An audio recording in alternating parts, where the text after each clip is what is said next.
एक बात कहें बंधुओं, आपकी कृष्ण भक्ति, आपकी श्री जी की भक्ति ये प्रबल हो रही है, इसके 3 प्रतीक मानिएगा, 3 इसके अनुभव कीजिएगा। सबसे पहला, यमुना जी के प्रति जल की भ्रांति ना होकर के साक्षात श्री जी की सहचरी हैं, ये भाव उत्पन्न हो जाए, समझ जाना श्री जी प्रसन्न है। यमुना जी के प्रति जल की भावना ना रहे, यमुना जी के प्रति श्री जी की ही सहचरी हैं, ये हमारी किशोरी जी की ही दासी हैं, हमारे ठाकुर जी की सहचरी हैं। यमुना जी के जल की प्रति जल की भ्रांति ना रहे, ब्रज के रज के प्रति रज की भ्रांति ना रहे। ये मिट्टी है, ये कण है, ये धूल है। जब तक आपको यमुना जी जल लग रही हैं और ब्रज के रज कण लग रहे हैं, धूल लग रहे हैं, तब तक ठाकुर जी खूब दूर हैं आपसे। और तीसरा, श्री गिरिराज जी के प्रति पर्वत की भावना नहीं, श्री गिरिराज जी के प्रति निष्ठुर पत्थर की भावना ना हो। ये 3 भावनाएं जिस दिन आपकी चैतन्य में परिवर्तित हो जाएंगी, श्री यमुना जी सहचरी स्वरूप, श्री रजरानी ठाकुर जी के ही अंग के, ये हम क्या कहते हैं पता, एक नया भाव आया महाराज जी कि हमारे श्री राधा रमन जी भी क्रीम पाउडर लगा में, काय को लगा में, बोले ब्रज की रज को लगा में। ये सबरे क्रीम पाउडर जो लगा में अपने मुंह पे, ठाकुर जी भी कम थोड़ी हमारे, बहु लगा में। यमुना जी में मिश्रित करके ब्रज रज जो है वो क्रीम बन जाए, सुबह को तिलक लगा में ठाकुर जी, केसर को तिलक लगा में ठाकुर जी, और जब गौरज उड़ उड़ करके ठाकुर जी के अंग पर लगे तो श्रीमद् भागवत में वर्णन इतना सुंदर दर्शन है। तम गौरज छुरित कुंतल बद्ध वरह वन्य प्रसून रुचिरे क्षण चारुहासम वेणुम क्वणंत मनुगैर अनुगीत कीर्ति। ठाकुर जी को इतना सुख मिलता है जब ब्रजरज उड़ करके ठाकुर जी के अंग पर लगती है। तो सबसे पहले तो यमुना जी के प्रति आपकी जल की भावना खत्म होनी चाहिए, वो जल नहीं है। श्री किशोरी जी और ठाकुर जी दोनों जब निकुंज में लीला करते हैं तो श्रमित ठाकुर जी, श्रमित श्री जी के अंग से निकला हुआ प्रश्वेत ही श्री यमुना जी, वो सहचरी है ठाकुर जी की, उनके प्रति जल की भावना नहीं। दूसरा, रज के प्रति धूल की कण की भावना ये खत्म हो, और श्री गिरिराज जी के प्रति पर्वत की भावना, ये स्थूल एक पत्थर हैं, ऐसी भावना खत्म हो। ये 3 आपकी भावनाएं जब चैतन्य हो जाएंगी, आप हमसे गारंटेड लिखवा लो, ये तीनों भावनाएं चैतन्य होते ही आपको शाम को साक्षात्कार हो जाएगा। साक्षात ठाकुर जी का दर्शन ना हो तो हमसे कहना, लगे तो हम भी हैं आपके साथ, पर ये बड़ी ऊंची भावना है। तलहटी गोवर्धन की रही, तलहटी गाओ गोवर्धन। गिरिराज जी की तलहटी में रहने को मतलब क्या है? नित प्रति मदन गोपाल लाल के, नित प्रति मदन गोपाल लाल के, चरण कमल चित रहे, तलहटी गोवर्धन की रही। आचार्यों ने क्या आज्ञा की? सबसे पहली आज्ञा, गोवर्धन की तलहटी में रहो। श्री गिरिराज जी एक काम करिएगा, जो लोग यहाँ 7 दिन तक का रहने का जिनका भाव बना है, हमारी कही एक बात, सबसे पहले तो गिरिराज जी को जहां ऐसी कोई गिरिराज जी को स्वरूप दिखे, जाकू आप अपने अंक में भर सको, साक्षात ठाकुर जी को रूप मान करके वाकू हृदय से लगा लिए। भैया पूरे भारत में केवल 2 ठाकुर जी ऐसे हैं जिनको हृदय से लगाने का अवसर सबको मिलता है। एक तो महाराष्ट्र में श्री पंडरीनाथ, श्री विठल भगवान, सबको गले लगाने का अवसर मिलता है, और दूसरे हमारे श्री गोवर्धन नाथ।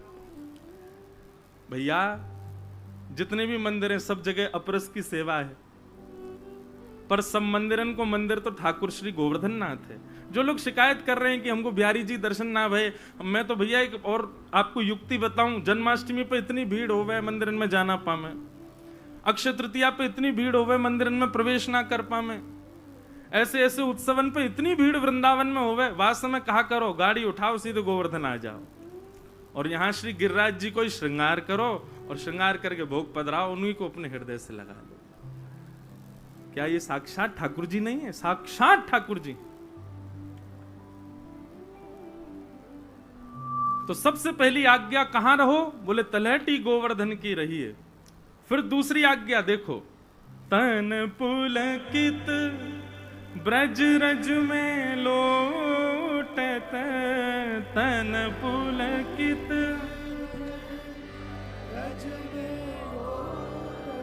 जो नाय गावेगो वाको अगले जन्म में ब्याह ना होएगो, या हमारे गाओ तन पुलकित ब्रज रज में लोटत, तन पुलकित ब्रज रज में लोटत। देखो महाराज जी ब्याह को भय, समन को ब्याह करना यही हमारे गा रहे।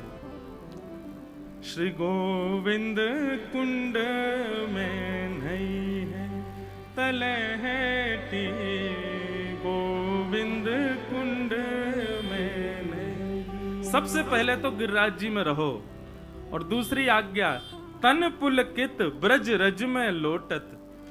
आपके अंग प्रत्यंग, आपके शरीर में जितने रोए कूप हैं उतने रोए कूपन में ब्रजरज जानी चाहिए। और फिर गोविंद कुंड में नहीं है। वृंदावन में हमारे ब्रजमंडल में जितने कुंड है ना, उन सबन में यमुना जी को ही जल है। स्रोत तो ब्रजमंडल में यमुना जी हैं। तो गोविंद कुंड में जाओ, चाहे आगे के और यहाँ पर आगे कई सारे कुंड हमारे गोवर्धन में हैं। इस सब कुंडन में जल तो श्री यमुना जी को ही है। तो ये तीन आज्ञा आचार्य ही कर रहे हैं, कोई मेरी बात मान करके मत मानियो, आचार्य की आज्ञा है।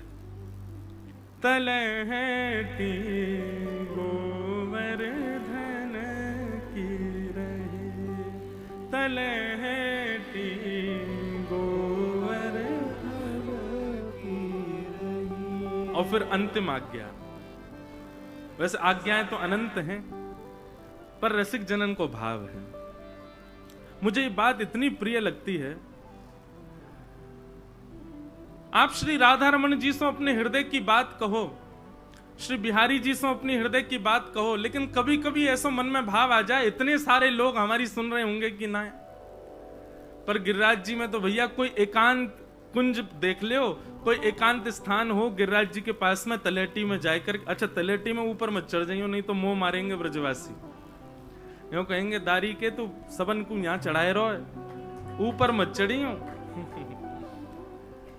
श्री गिरिराज जी वहां आपके चरण ना पड़े, उनके ऊपर ये प्रार्थना आप रखिएगा। हृदय लगा लो, स्पर्श कर लो, पर पैर ते मत चढ़ियो। ये साक्षात हमारे ठाकुर जी हैं। तो वहां ठाकुर जी आपकी बात सुने ना सुने, पर यहां पर रसिक प्रीतम ये जो छाप है ना, किसी भी पद में आवे रसिक प्रीतम, तो ये श्री हरिराय महाप्रभु जी की पद हैं। हरिराय महाप्रभु जी, उन्हीं का वो पद है जो अभी कुछ दिन पहले दास ने गाया। पिया तो है नैनन में ही राखूं, तुमरी एक रों की छवि पर जगत वार सब लाखूं। पिया तो है नैनन में ही राखूं। हरिराय महाप्रभु जी अद्भुत उनकी वाणी है। तो वे आज्ञा कर रहे हैं, रसिक प्रीतम हित चित की बातें, रसिक प्रीतम हित चित की बातें, श्री गिरधारी जिसो कहिए तलहटी गोवर्धन की रही। अपने हृदय की जो भी आपकी बातें हैं, अपने हित की बातें और चित्त की बातें, आपके हित की जो आपके हित की बात यह नहीं है कि आपका कोई काम बन जाए, आपकी हित की बात यह नहीं कि आपका कोई रुका हुआ कोई कार्य है वो सिद्ध हो जाए, आपकी हित की बात यह कि ब्रज प्रिय लगे, आपकी हित की बात यह कि श्री कृष्ण प्रिय लगे, आपकी हित की बात यह कि ब्रजवासीन को आप प्रिय लगो। ये हित की बातें हमारी, वो हित की बातें श्री गिरधारी जी सो कहिए। और फिर चित्त की बातें गिरधारी जी सो, अपने मन में जो बात चल रही हो वो गिरधारी जी से कही। मैं तो यह बात को खूब कहूं भैया, ठाकुर जी से चर्चा करे करो, ठाकुर जी को कछु ना कछु सुनाए करो, बताए करो। जाने भी ठाकुर जी को पायो है ना, वो गा के ही पायो, सुना के ही पायो। बिना सुनाए बिना गाए ठाकुर जी कभी नहीं मिलेंगे। 24 घंटा सेवा करते रहो ठाकुर जी की, जब तक वो डट के बैठ जाएं और तुम डट के उनको कछु नहीं सुनाओगे तब तक ठाकुर जी नहीं रीझेंगे। इसलिए अंतिम आज्ञा यही है, सबसे पहले तो गिरिराज जी की तलेटी में रहो, दूसरी बात ब्रज की रज में रहो, तीसरी बात यमुना जी में स्नान करो, जलपान करो, यहाँ के कुंडन में स्नान करो, और फिर इन सबन से शुद्ध है करके रसिक प्रीतम हित चित की बातें, रसिक प्रीतम हित चित की बातें, श्री गिरधारी जी सो कहिए तलहटी गोवर्धन की रही। भैया ऐसे हमारे श्री गिरिराज जी हैं। आपको श्रीमद् भागवत जी में एक नाम दिया गया है, और वो नाम गिरिराज जी का किसी और ने नहीं, ब्रज की गोपियों ने रखा है। और वो क्या है? जा परंपरा से हमारे चित्र विचित्र महाराज जी हैं, वह परंपरा के जो आचार्य को नाम है वही नाम श्री गिरिराज जी को है। आपके आचार्य स्वामी श्री हरिदास जी महाराज, और ये हरिदास नाम को सबसे पहले उच्चारण ही गोपियों ने किया है। और किसके लिए किया है? श्री गिरिराज जी। यही मारे आप गिरिराज जी बस गए हो। श्रीमद् भागवत में एक बहुत सुंदर गीत है, कुछ दिन पहले मैंने उस पर चर्चा की थी, 3 दिन जयपुर में, वेणु गीत। वहां वेणु गीत में गोपियां कहती हैं, श्री राम कृष्ण चरण स्पर्श प्रमोद। इतना सुंदर वर्णन है, मैं अद्भुत क्या बताऊं। गोपियां कहती हैं, अरे अरे देखो तो, ये राम यानी कि श्री बलराम जी, ये राम और कृष्ण दोनों भ्रमण करते करते, जैसे ही वंशी का नाद करते करते, कुंज निकुंजों में भ्रमण करते करते जैसे ही गिरिराज जी पहुंचे हैं, तो गिरिराज जी पहुंचते ही जैसे ही तलेटी में अपने चरण का स्पर्श कराया, चरण स्पर्श कराते ही गिरिराज जी इतने प्रमोद में भर गए, इतने आनंद में भर गए, तो जिस प्रकार अत्यंत सुखद स्पर्श से रोंगटे खड़े हो जाते हैं, ऐसे ही श्री राम कृष्ण के चरण के स्पर्श से श्री गिरिराज जी के रोए खड़े है गए। तो गिरिराज जी में दिखने वाले जितनी भी वृक्ष वल्लरियां हैं, ये कोई सामान्य वृक्ष नहीं है, श्री ठाकुर जी के चरण स्पर्श से प्रकट हुए गिरिराज जी के रोए हैं, ये जो हमको दिखाई दे रहे हैं। और तब गोपियां इनको नामकरण करती हैं गिरिराज जी का। बोले क्या है इनका नाम? बोले श्री हरिदास वर्य, हरिदास वर्य। पहले तो हरिदास कहा, तब दूसरी गोपी बोली हरिदास तो सब हैं, ये कौन है? बोले हरिदास वर्य। हरिदास वर्य के 2 अर्थ होते हैं। एक अर्थ तो हरिदासों में अग्रगण्य, हम सब हरिदास, और हमारे आगे हमारे स्वामी मॉनिटर, या ऐसा कहो हमारे निर्देशक कौन है? श्री गिरिराज जी। तो पहला अर्थ हरिदास वर्य का, हरिदासों में जो श्रेष्ठ हैं वो हरिदास वर्य। और दूसरा अर्थ हरिदास वर्य का क्या है? जो हरिदासों को हरिदास बनना सिखावे, वो श्री गिरिराज जी। मैंने कितनी कथाओं में निवेदन किया, और आज तो मैं खुल के निवेदन करूं, अब 7 दिन तक वो निवेदन ही करना है। भैया यदि वास्तव में जीवन में हरिदासत्व चाहते हो तो सबसे पहले गिरिराज जी की शरण ग्रहण करो। श्री गिरिराज जी की कृपा के बिना आप श्री ठाकुर जी और श्री जी के दास नहीं बन पाओगे। क्यों? मान रहित करते हैं श्री गिरिराज जी। कोई कितना बड़ा व्यक्ति आ जाए, गिरिराज जी की परिक्रमा लगाओ, चाहे लेट के लगाओ, चाहे चल के लगाओ, कैसे भी लगाओ, गिरिराज जी की परिक्रमा पूर्ण होते होते उसका मान नष्ट हो जाएगा। और मान नष्ट होने का प्रमाण क्या है? वो रोने लगेगा, हे गिरिराज बाबा जल्दी पूरी कराओ, अब कितनी और रह गई है। ले कर रहेगी बस बस। और मैं तो बहुत बड़ो आनंद ले चुका हूं यहाँ पे। 6 महीना में दंडवती पूरी करी मैंने। वो तो सबन ने पता है कैसे करी मैंने। वैसे लगे तो मुझे 16 दिना है, पर 10 दिना, फिर वाके बाद 6 महीना बाद फिर 6 दिन और, तो 16 दिना में पूरी भई दंडवती। श्री गिरिराज जी मान रहित करते हैं। नहीं तो आप देख लीजिएगा किसी माननीय व्यक्ति को, जिसको अपने शरीर का, स्वरूप का, ऐश्वर्य का, यश का, किसी भी रूप का मान हो, उसको गिरिराज जी लेके आओ, परिक्रमा लगवाओ। आधी परिक्रमा बाद ही नहीं महाराज बोल जाए, या तो छोड़ के चलो ही जाएगो, और पूरी करेगो तो फिर रोने लगेगो, हे गिरिराज बाबा कृपा करो, तुम्हारी शरण आए हैं, हे गोवर्धन नाथ, बस अब बचा लो। और अंतिम में जब 2-3 किलोमीटर रह जाते हैं, पूरी 20 किलोमीटर भारी ना पड़े, लेकिन विश्राम के जो 2-3 किलोमीटर, भैया कितनी दूर हो, बस ये आ गया, बस ये यहीं तो है। हम दंडवती लगाते तो दंडवती में हमारे एक पंडित जी हैं, वो यहीं घूम रहे होंगे, अच्छा वो बैठे, ये जतिपुरा के ही हैं। तो ये महाराज जी रहते बाइक पे, तो हम लोग रोज सोचते आज वहां तक लगाएंगे, और ये बात हमने निश्चित जानी कि आप जहां तक सोच लोगे वहां तक लगानी, वहां तक पहुंच ही नहीं पाओगे। चाहे वो स्थान 10 कदम दूरी पे ही क्यों ना हो, उससे पहले ही पहले गिरिराज जी कहें, गिरिराज जियों के अपने बल ते लगावेगो, तू अपनो बल लगावेगो, ले तो बातें पहले ही थका दूंगा मैं। यहां तो भैया भूल जाओ, मेरो कछु बल ही ना है। हे गोवर्धन नाथ आप कृपा करो, आप अनुग्रह करो। तो मान रहित करते हैं श्री गोवर्धन। और गोवर्धन का मतलब क्या है? गो यानी इंद्रियां। हमारे शरीर में जितनी इंद्रियां हैं उन सबको गो कहते हैं। उनका जो कृष्ण भक्ति में वर्धन करते हैं वो श्री गोवर्धन, ऐसे श्री गोवर्धन नाथ। तो उनकी शरण में हम लोग आए हैं, उनकी शरण में हम आप सब लोग बैठे हैं, ये हमारा परम सौभाग्य है। महाराज जी आज एक बात आई मन में,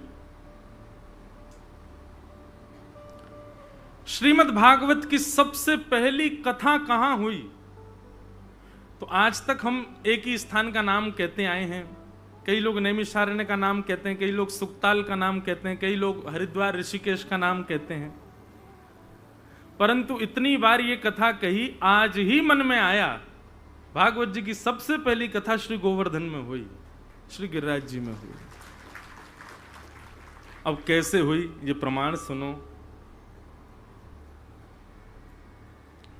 श्रीमद् भागवत के 2 महात्म हैं। एक महात्म तो हम सप्ताह में कहते ही हैं, पद्म पुराणोक्त महात्म, जहां पर धुंधुकारी की कथा आती है, जहां पर भक्ति ज्ञान वैराग्य की कथा आती है। श्रीमद् भागवत जी का दूसरा महात्म स्कंद पुराण में है, जहां पर ब्रज का वर्णन किया गया, ब्रज के भाव बताए गए। उस कथा में एक विषय आता है, बहुत ध्यान से सुनिएगा। भगवान के स्वधाम गमन के बाद भगवान के परपौत्र ब्रजनाभ वृंदावन आए। सबको पता है ये बात। ब्रज ठाकुर जी के प्रस्थान के बाद ब्रज जो था, वहां से सब गोप गोपियां भी सब चले गए थे, यहां कोई नहीं था।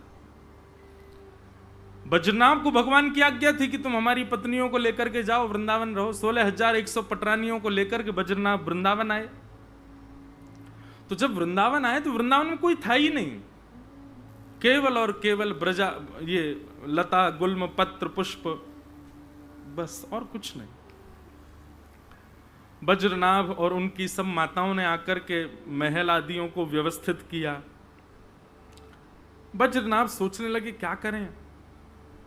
तब ब्रजनाभ ने इंद्रप्रस्थ यानी कि दिल्ली, वहां राजा कौन है? परीक्षित, जो कि भागवत के श्रोता हैं। परीक्षित जी को बुलाया। वो पांडवों के परपौत्र हैं, ये भगवान कृष्ण के परपौत्र, दोनों मित्र हैं। तो परीक्षित जी को बुला करके कहा कि परीक्षित आप बताओ क्या करें, यहां तो कोई है ही नहीं। भगवान ने आज्ञा की ब्रज में जाके रहो। तो बोले एक काम करो, अब यहां कोई प्रजा तो नहीं है, लेकिन तुम्हारे परदादा श्री कृष्ण की जन्मभूमि है, इसका जीर्णोद्धार करो, यहां रहते हुए इसको पुनर्निर्माण करवाओ, इसको ये सब अब व्यवस्थित कर जाओ, ताकि आगामी लोगों के लिए दर्शन का क्षेत्र बन जाएगा। तब परीक्षित और वज्रनाभ भ्रमण करते करते यमुना के तट पर पहुंचे। वहां उनको सांडिल्य मुनि मिले, भगवान के कुल पुरोहित। सांडिल्य मुनि से जाकर के उन्होंने आज्ञा ली। बहुत ध्यान से सुनिएगा। तब सांडिल्य मुनि ने उनको ब्रज का पूरा नक्शा बना करके दिया कि ये ब्रज है, ये यमुना जी हैं, यहां पर ये वन है, यहां पर ये वन है, यहां पर ये है, यहां पर ये है। तब वज्रनाभ, यहां पर स्पष्ट वर्णन है, वज्रनाभ जी ने आज्ञा ली, मैं सबसे पहले किस स्थान से प्रारंभ करूं? तब सांडिल्य मुनि ने आज्ञा करते हुए कहा, तुम सबसे पहले श्री गोवर्धन का जीर्णोद्धार करो। तो ब्रज में सबसे पहले कलिकाल में जिस स्थान को बसाया गया वो है श्री गोवर्धन। वज्रनाभ आए, आकर के गोवर्धन को व्यवस्थित किया। फिर धीरे धीरे उन्होंने आदि आदि स्थानों को व्यवस्थित किया। फिर वर्णन आता है कि उन्होंने ठाकुर जी की ही जन्मशिला से, जिस शिला पर भगवान का जन्म हुआ, ऐसा वर्णन आता है, वज्रनाभ जब कंस के महल में पहुंचे, पूरा खंडर था, लेकिन एक जगह से चंदन की सुगंधी आ रही थी।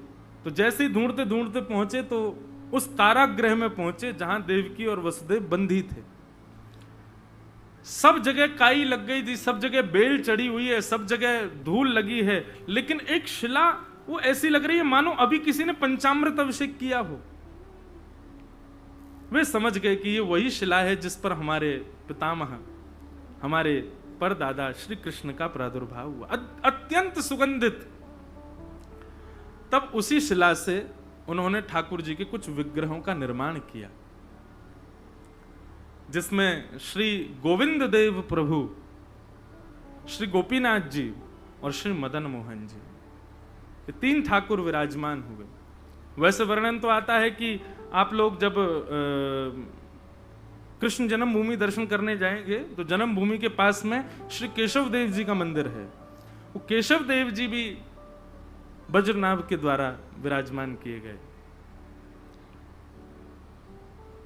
हमारे ब्रज का एक बड़ा पुराना कीर्तन, उसमें वर्णन भी आता है, जय जय राधे कृष्ण राधे गोविंद, केशव जी कल्याण गिरधरण छबीले लाल, केशव जी कल्याण गिरधरण छबीले लाल, मदन मोहन श्री वृंदावन चंद, मदन मोहन श्री वृंदावन चंद, जय जय राधे कृष्ण राधे गोविंद।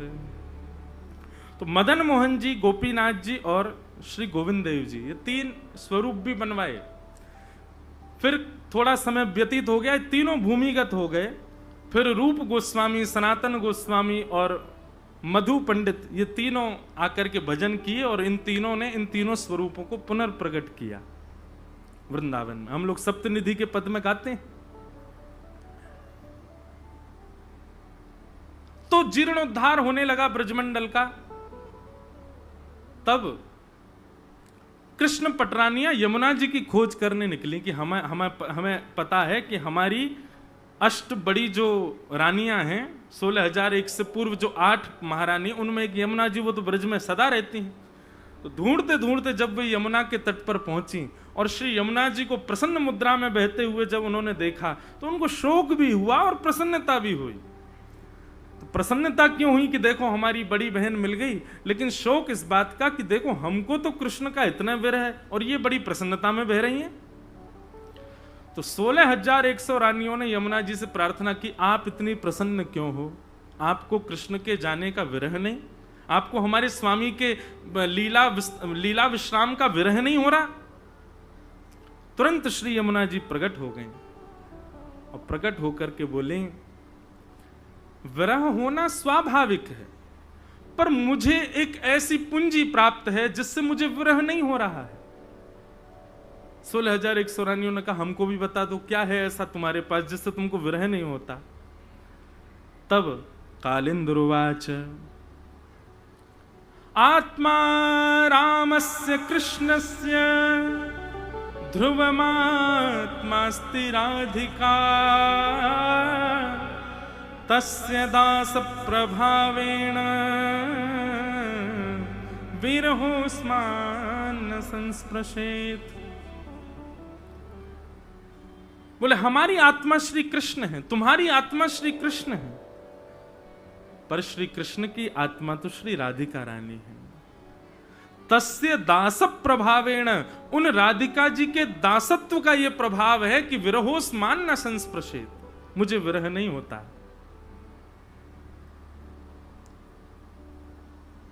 कृष्ण पटरानिया बोली उनके दासत्व में ऐसा क्या है?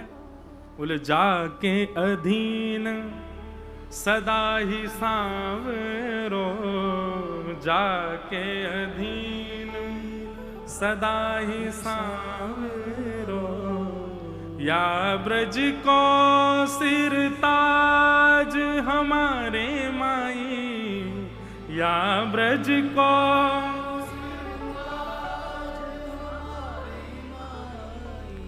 श्यामा जू को राज हमारे माई, श्यामा जू को जाके अधीन सदा ही सांवरो, या ब्रज को सिर ताज हमारे माई श्यामा जू को राज। श्री विठ्ठल विपुल विहारिण केवल, ज्यों जलधर सो गाज हमारे माई श्यामा जू को राज।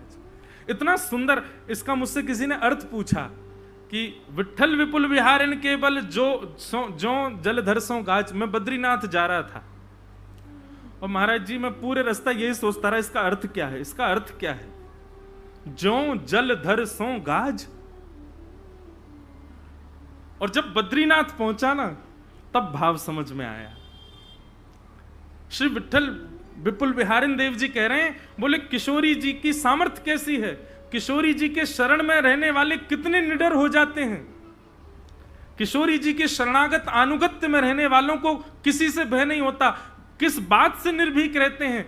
बोले जिस प्रकार वन का राजा होता है शेर, वो शेर धाड़े तो सारे जीव भाग जाते हैं, लेकिन काले काले बादल जब आकाश में गर्जना करते हैं तब शेर भी अपने गुफा में जाके बैठ जाता है।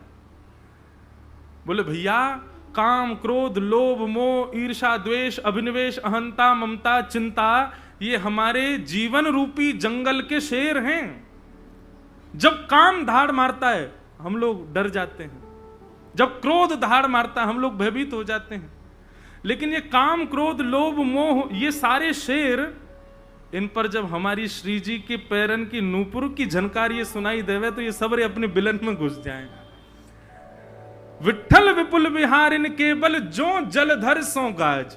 जैसे जलधर गर्जना करता है, जलधर माने बादल, उसकी गर्जना सुन करके शेर भी अपने बिलों में, अपने उसको बिल थोड़ी होता क्या होता है उसका गुफा होती है लेकिन भैया किशोरी जी की कृपा जाके ऊपर है, वाके लिया तो शेर बिलन में ही घुस जाए अपने। जो जलधर सो गाज हमारे माई श्यामा जू को राज। ऐसी किशोरी जी, यमुना जी कहती हैं, बोले कि उन किशोरी जी की शरण में जाओ, उन किशोरी जी की शरण में चले जाओगे तुमको विरह नहीं होगा। क्यों? बोले जाके अधीन सदा ही सांवरो। हम जिस श्री कृष्ण के अधीन हैं वो कृष्ण उनके अधीन हैं। तो सीधे तुम नीचे सीधी बात कहूं तो कोई अन्यथा ना ली जाए, ब्रज में ही है भैया, पीए फियन के चक्कर में मत पड़ो, सीधे प्रधानमंत्री तो ये संबंध बनाओ। ठाकुर जी तो किशोरी जी के पीए हैं हम उनके पीए ज्यादा भाव खाते हैं, जो सेक्रेटरी होता है वो ज्यादा भाव खाता है। भैया ने मिलवा दो, समय नहीं है अभी हमारे, चलो जाओ। इतने फोन आते हैं तुम्हारे, क्यों उठाएं हम? ठाकुर जी पर इतने फोन जाते हैं। किशोरी जी फोन थोड़ी रखती होंगी, किशोरी तो पौड़ी रहे, तो आनंद विराजी रहे। ये ठाकुर जी ही रुकावट बन जाते हैं कई बार। इतने फोन हमें कौन कौन के उठाऊं, तो सीधे किशोरी जी तो ही संबंध बनाओ। और भैया किशोरी जी से, किशोरी जी के आनुगत्य के लिए ब्रजवासीन को प्रसन्न रखो, वैष्णवन को प्रसन्न रखो, संत जनन को प्रसन्न रखो, ब्रजरज को खूब आनंद से ब्रजरज की सेवा करो, गिरिराज जी की सेवा करो, यमुना जी की सेवा करो। इन सब की सेवा से श्री जी प्रसन्न हो जाएंगे, और श्री जी प्रसन्न है गई तो ठाकुर जी पे फिर और कोई चारा नहीं है। उनको हमसे प्रसन्न होना ही पड़ेगा, उनको हमसे सुख लेना ही पड़ेगा। तो श्री यमुना जी कहती हैं कि जाओ, किशोरी जी की शरण में जाओ। पर जैसे ही कृष्ण पटरानियां किशोरी जी की शरण लेने लगी, तुरंत यमुना जी कहती अभी रुको, एक काम तुमको करना है। क्या?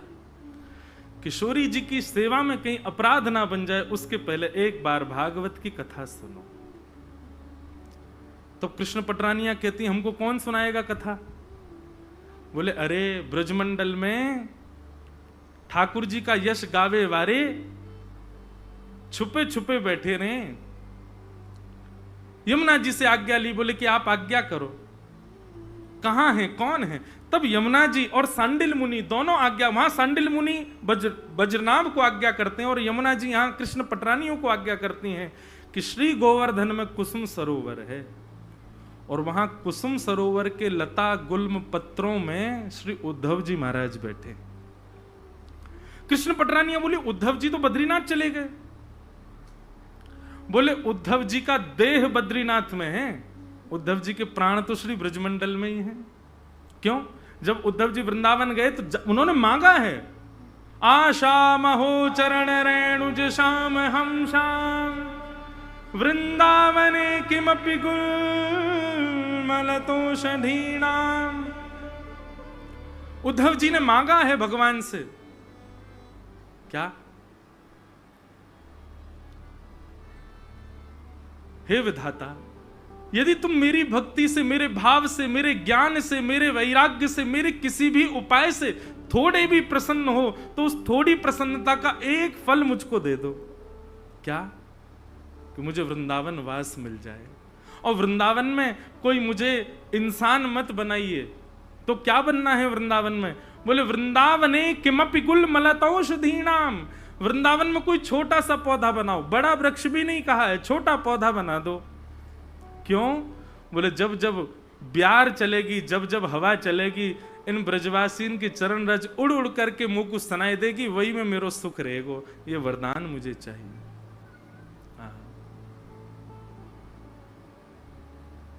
एहो विधि ना तो पे अचरा पसार मांगू, जन्म जन्म दीजो याही ब्रज बसिवो, जन्म जन्म दीजो याही ब्रज बसिवो।